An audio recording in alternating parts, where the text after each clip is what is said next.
besprekings oor die verskil tussen 'n testament en 'n boedel. Want in die praktyk gebeur dit dikwels dat mense hierdie twee begrippe verwar en nie die verskil ken tussen wat 'n testament is en wat is 'n boedel nie. 'n Testament is 'n regsdokument wat 'n testateur opstel gedurende sy lewe wat bepaal hoe dat sy boedel eendag hanteer moet word. Binne in die testament word gewoonlik genoem die name van die erfgename en ook die persoon wat as eksekuteur moet optree om die boedel te beredder.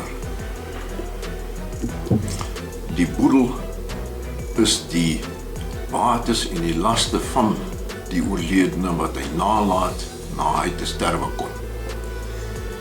'n Boedel word beredder deur die eksekuteur wat aangestel moet word deur die meester van die Hooggeregshof en dit word hanteer in terme van die testament indien daar 'n testament is. As daar nie 'n testament is nie, word dit volgens die intestate erfreg hanteer en verdeel aan die intestate erfgename. Dit gebeur dikwels in die algemeen dat mense die twee begrippe, 'n boedel en 'n testament, verwar.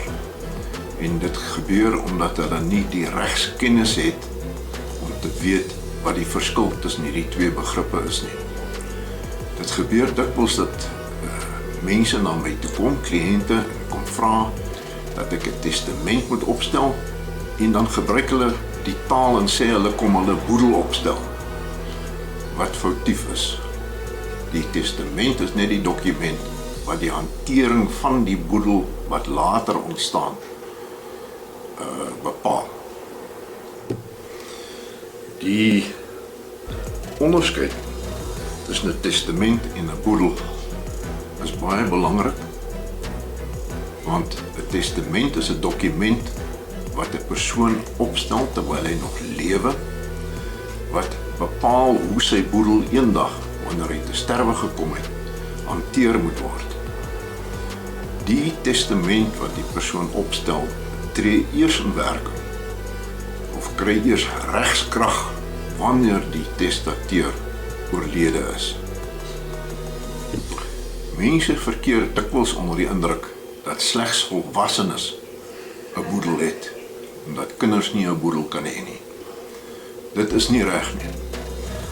Minderjarige kinders kan 'n boedel hê as hulle reeds bates besit of laste het.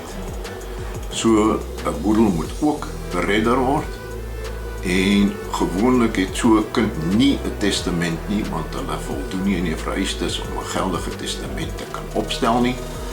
So hulle boedel word in terme van die intestate erfreg verdeel.